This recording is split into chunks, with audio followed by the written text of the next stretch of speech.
Aryan Blood. For almost 30 years, my name has been spelled Claudia L. Richtig. L for Lisa, or so I thought until my recent discovery, Richtig being my husband's patronymic. My maiden name was Edelstein.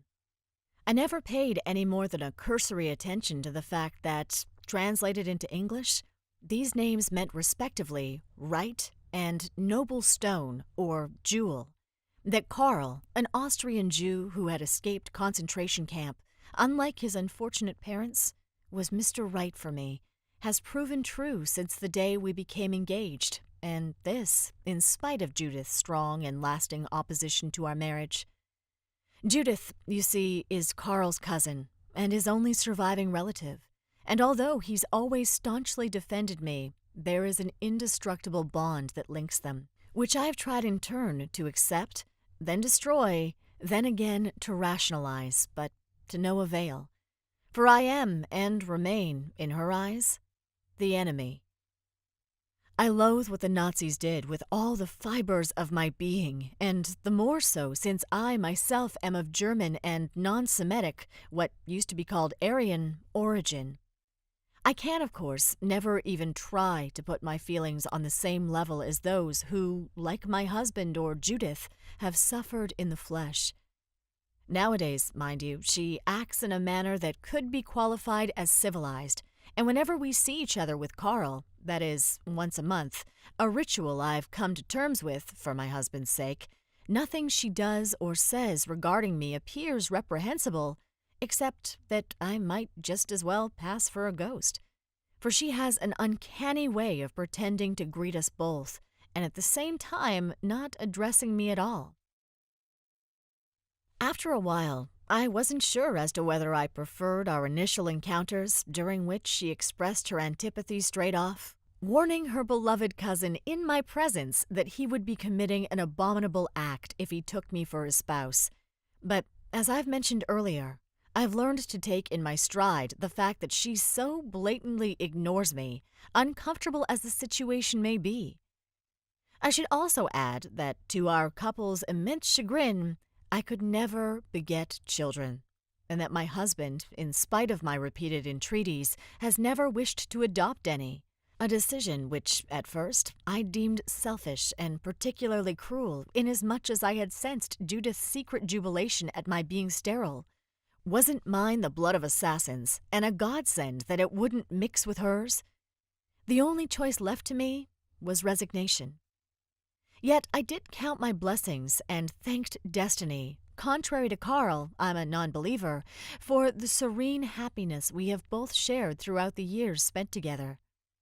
But a new and haunting shadow has been cast over our lives, which, like an evil djinn, has bounced out of my past, and which I have vowed to eliminate, lest I should be overpowered by it. Till now, I believed, as stated on my birth certificate, that both my parents had been killed during a bombing raid, and that since nobody had claimed me, I grew up in an orphanage. Less than a month ago, however, I received a letter from the municipality of my hometown in Germany, whereby a woman in her early 70s had requested to meet with me for what she termed an important disclosure concerning my family background. This news came as a shock, and I was torn between the thought of not lending any notice to the request and the natural curiosity that was gnawing at me every day a little more. In a way, I'd felt somewhat protected by the veil of ignorance which surrounded my infancy, and by the distance, geographical as well as mental, that separated America, of which I had been so long a citizen, from the netherworld of my forebears. At first, I concealed the letter from Karl, but he soon became aware of my growing irritability, and thus I showed it to him. We discussed the matter at length, careful that nothing should transpire before his cousin, the last thing I needed in these painful moments of doubt.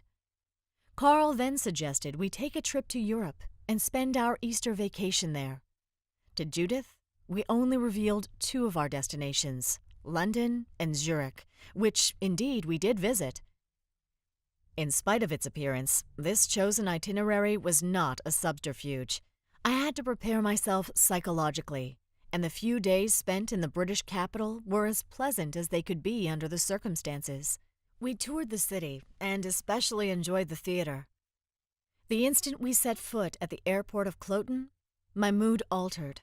For here, albeit in a different accent, I was hearing all around me what used to be my native tongue, except in my very occasional and blurry dreams, which seemed to belong to an estranged planet, and which didn't affect me more than maybe a sneeze. I could never have conceived of returning to a country where the language of Goeth would be officially spoken. We had planned to stay a couple of days in Zurich, but as soon as we got to the hotel, my nerves were on edge, and turning to my husband, I blurted out, "Carl, something tells me I have to handle this on my own. The quicker, the better. I shall take the first train tomorrow morning, and you shall wait for me here." He stared at me blankly for a while. Then, after he'd overcome his surprise, he just nodded and gave a forced smile, which could not wipe out the look of distress in his lustrous brown eyes, those eyes to which I had immediately succumbed, and which haven't lost their magnetic attraction, rimmed as they are by incredibly long lashes. A fine drizzle sprinkled the valleys and the mountain slopes like a gauze, bathing it in pastel hues that evoked those watercolor posters of the Belle Époque. From the train, this washed-out landscape appeared to me even less tangible than the scenes of virtual reality I had experienced at a recent communications fair. There was me, behind the window, looking just as stiff and dignified as the two matrons sitting on the opposite bench. How strangely mimetism works in spite of one's nature once you're away from your environment. And the images outside, unfurling as in a mute film in their placid beauty. And before I realized, we had crossed the Swiss-German border. The muscles of my jaws became taut when the customs officer, in his impeccable dark green uniform, leafed through my passport and clicked his heels, wishing me "Willkommen in Deutschland." We were now riding along Lake Constance, and instead of admiring it, I had a sudden vision that should normally have sent a chill down my spine, yet I almost felt a certain glee at the thought of our train derailing and plunging into the lake. I was obviously already regretting my decision to go and meet that person whose revelations might alter the course of my destiny. When I emigrated to the United States, and for a long time thereafter, it was considered improper to reminisce, at least in public, about the old country. The more so in my case, where the country happened to be the source of history's greatest abomination.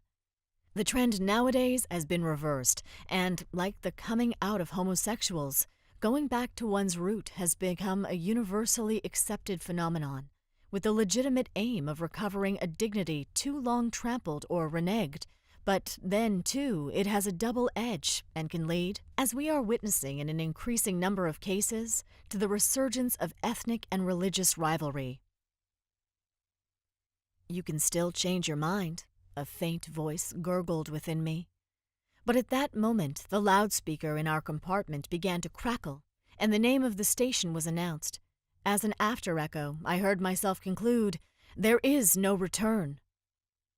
I hailed a taxi and read out the address to the driver, then asked him how long it would take us to get there. "Since the road is slippery, we should count about 20 minutes to half an hour," he said, adding, "For a foreigner, Madame speaks our language quite well." I mumbled a barely audible, "Thank you," for instead of feeling grateful for the fact that my memory was proving so faithful, I became ill at ease. The word foreigner struck me as being ominously charged, and the fear of shifting into a permanent no-man's land suddenly gripped me. Was I beginning to lose my Americanness, while at the same time I would never totally recover my childhood identity, something I did not even wish to happen? How I understood why some people preferred to let bygones be bygones. All truths are not necessarily good to be unraveled. Of this, I grew intuitively more certain as we approached our destination. "Here it is, madame," said the driver as we left a tree-lined alley and parked before a wrought-iron gate. At the end of a garden à la Française, interspersed with benches and rose bushes, stood a massive double-storied brick building in the shape of a horseshoe, It looked like a cross between a pharmaceutical concern and a pre-war garment factory. In fact, it was a rest home for senior citizens sponsored by the municipal health department. I introduced myself at the reception, and seconds later, I was flanked by a tall, bony-faced nurse clad in beige, a shade that did not disparage in the stark surroundings where broad oak paneling framed the cream-tinted walls. "Frau Gruber is expecting you in the guest lounge," said the nurse, pointing at a mid-floor landing. "She has been preparing your visit with much excitement, and although she has not given any detail, Frau Gruber is not habitually a demonstrative person. You must be very important to her, almost like family," the nurse commented, so much so that she insisted to bake herself a sponge cake for tea. The guest lounge stood in pleasant contrast to the lobby and the maroon-tiled staircase that led to it.